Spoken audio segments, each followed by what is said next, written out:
الانسان. حنا الا خدنا هذا الامانه خصنا نبدلو بها.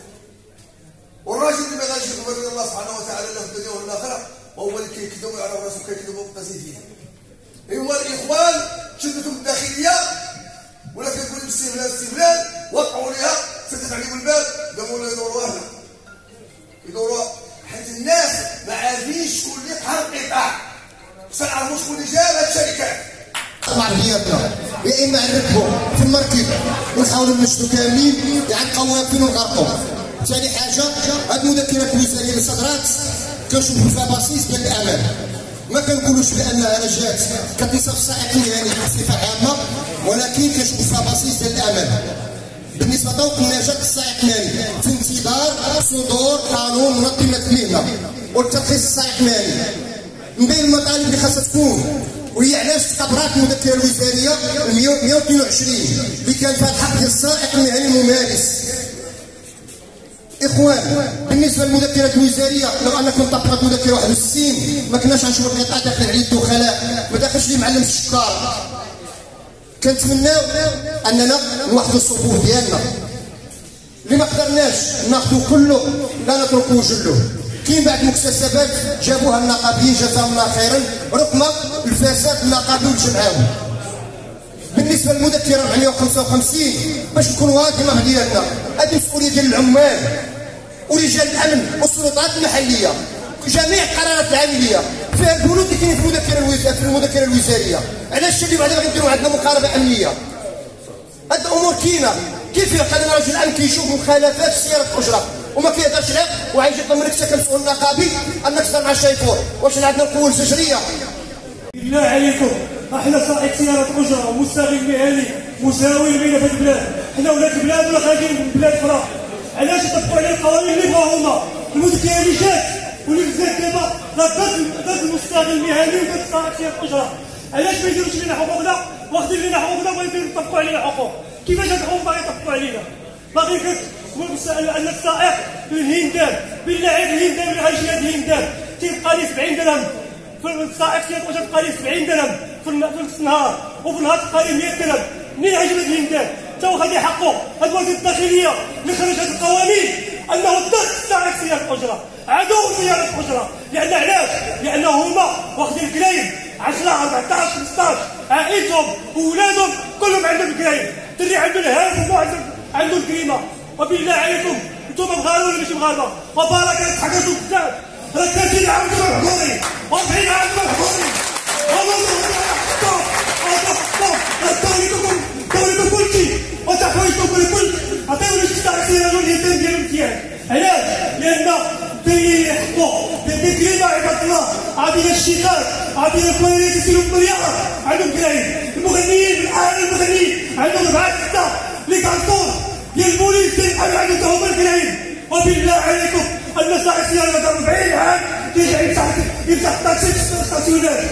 أول حاجة تحية التنسيق الوطني ماشي تحية ليه مجاملة، لا، لأنه كيناسق كيراكم عدد من الإنجازات. أول حاجة اللي غنقولها لها المسألة ديال الانطلاق على صعيد الدار البيضاء اللي ضربوا على الناس وجات. هذه شهادة بحقها التنسيق الوطني اللي راكم هذه المسألة. المسألة الثانية وهي الوقفة ديال مارس ديال 6 مارس اللي كان فيها استجابة من السيد الوالي ولكن كاين تملص. اذا انا اللي بغيت نقول ما غندويش في المشاكل، كلنا تنعرفوا المشاكل اللي غنتكلم فيه وهي المساله ديال الاخوان ديالنا في التنسيق الوطني يفتحوا الباب للانضمام ديال هيئات اخرى. مازال التنسيق الكبد غيكون احسن وافضل وغيكون انجاز على الارض. انا تنحيي حتى الاخوان اللي جاوا الاخير من اللي جا من بعيد، الاخوان كاملين اللي جاوا من بعيد. هنا تيبين لك بانه الضرر عام على الصعيد الوطني. اذا حنا اللي تنقولوا الاخوان ديالنا ديال التنسيق الوطني اخوان متضررين وراه في الدار ديالكم راه كيسمعوا الله. وهذا نهار كبير نشوفوا وجاه زينين. الاخوان ديالنا اللي هما كيعيشوا مشاكل في القطاع من زمان ومازال الدوله ما بغاتش تشوف شنو خاصنا. مازال كيتسلاو علينا حيت حنا ما كاينينش. حيت حنا دائما كنتسامحوا كنتعاطفوا مع بلادنا كنحبوا بلادنا ولكن هاد الناس والله ما عاقلين علينا والله ما غيديوها فينا. فهمتوا الاخوان؟ غناخذ واحد الكلمه واحد الموضوع ما تقالش هنا. كيفاش حنا بغينا البطاقه المهنيه نمشيو نخلصوا عاد ناخذوها؟ باش غنخلصوا كشيفورات اللي باغي يدربونا كيعطيونا شي تيبقى الاستاذ ما كيعرف والو تتصنت ليه تحسن منه داكشي اللي غيقول لك عارف وعارف اكثر منه باك هو يوريك وكيفاش حتى واحد سنين انت كتصوت يجي يوريني واحد زاك باغي يعطيك فلوس وتخلص انت بلاتي الله يجازيكم بخير. الدوريات عامين كانوا مخرجوا ولا حاجه طبقات على ارض الواقع لا اللي فيها مزيان ولا اللي خايب ما طبق حتى حاجه. يلاه مجرد كلام. دابا وزير الداخليه ما دخلش بهذه الدوريه 455 بالزربه لاحق بالزربه غتطبق. علاش؟ حيت الشيفور مدلول ما باغيش. تحيه لجميع الاخوان المهنيين اللي جاوا يدوروا على المملكه. الاخوه الله يجازيكم بخير. انا غادي نكون مختصر هو ان تنشكر الشكر الجزيل لهذا الكتاب الوطنيين ديال هذه الهيئه النقابيه لانه جابوا هذا اللقاء التواصلي في المفصل ديالها. اخوان لا داعي باش ندخلوا في المشاكل عارفه الكبير والصغير. الطريقه اللي غادي نناضلوا عليها وهي اللي غادي نشوف فيها حنا كجهه تحليلنا الخليفه كندوب على الجهه تنفوض الامر ديالنا كاملين ديال الجهه ديال الخليفه لهاد الكتاب الوطنيين اللي داروا احنا معاهم فيه لانهم هما وهما راهم بيناتهم غيتفقوا لانهم قسموا وحنا راه خوتنا الله يجازيكم بخير راه طريق واحده وهي النظام. راه تبينوا بالملموس فبقى هذو اللي عارف ولا اللي ما عرفوش يعرف بان هذه الدوله كامله انا تنحملها مسؤوليه من الصغير للكبير ضد السيارات الاجره. لا نبقاو نخرجوا عليها لا بغاو التركيب لا بغاو يديروا قانون لا بغاو يديروا حتى حاجه كينزلوا كما شرح الاخوان السي عزيز وهي دوريات مناسبات لا باش يقضوا بها حاجه ديالهم وانهم يسكتوا هاد المهنيين يعطيو واحد شويه ما يدي والو وكينزلوا عليك شي حوايج اللي هما عارفين اش بغاو يديروا. اذا الاخوان كاين اطيب تحيه لدار جميع الاخوان اللي جاوا يروحوا المملكه وكنفوضوا التنسيق الوطني اللي دار احنا معاه. شكرا.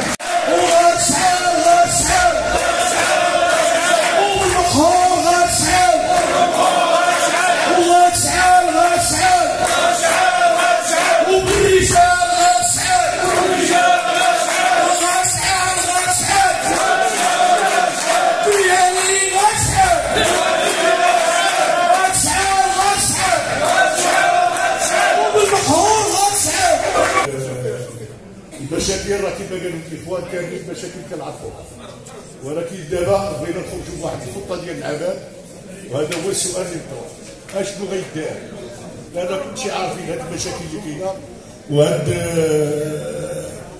القرارات المشرفه اللي خارجه ديال وزاره الداخليه وحده تابعه وحده في انتظار مثلا ملي كتدار اللقاءات مثلا مع السيد الوالي ما كاينش شي جواب ما كاين حتى شي حاجه. مقارنه مع الماتش ديال الكره ديال الرجاء والوداد كتفاجئوا بان القرار تخاف في نص النهار. اجتماع مع السيد الوالي ومع الناس ديال الامن دونك قطاع يحتضر قطاع عنده مشاكل اللي عميقه وبغينا نخرجوا اليوم بواحد الحل ونعرف المناضلين كما قال الاخ هذه راه عصاره ديال الناس والرجاله والاصول ديال القطاع. ديما كنهضر في هذه اللقاءات الوطنيه مدينه جديده كنجي عند الاخوان ديالي كنجي عند الرجال هادشي ما كنجيوش حنا باش كنصوروه.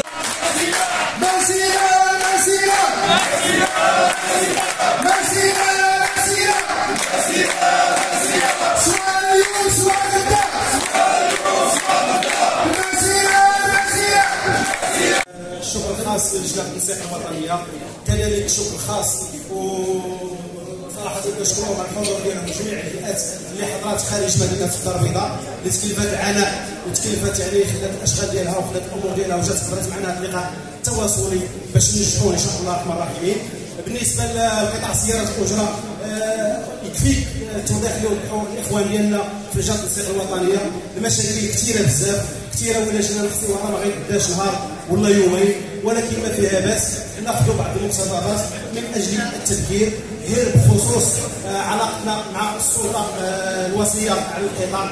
راه كاين واحد الاشكال كبير هذا بالنسبه لي بالنسبه لي اول حاجه الا ما كناش قادرين اننا نحسنوا واحد المكتسب ديمقراطي اللي هو المشاركه. اللي كيعجبني ديما الاخ الحراق، اللي كيعجبني ديما بالمسيره. انا المسيره ما حضرتش لها مع الوالدين ديالي، ولكن غنحضر لها ان شاء الله مع الاخ الحراق، وغنمشي حبيان مقاربين حتى الرباط. والله العظيم الناس الحراق. شكرا سي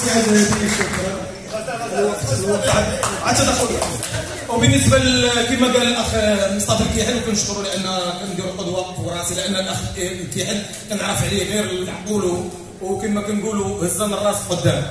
واحد الاخوان كاملين، راه كاع الاخ عزيز صبروا لي، الاخوان كاملين كنشكرهم، الله يجازيهم بخير على الوقفه مع المهنيين، لانهم تا هما راه مهنيين. وواحد الكلمه واحد التدخل عندي كما قالوا الاخوان، القطاع ديالنا اللي هرسوا اللي زاد طيح هو الواتساب.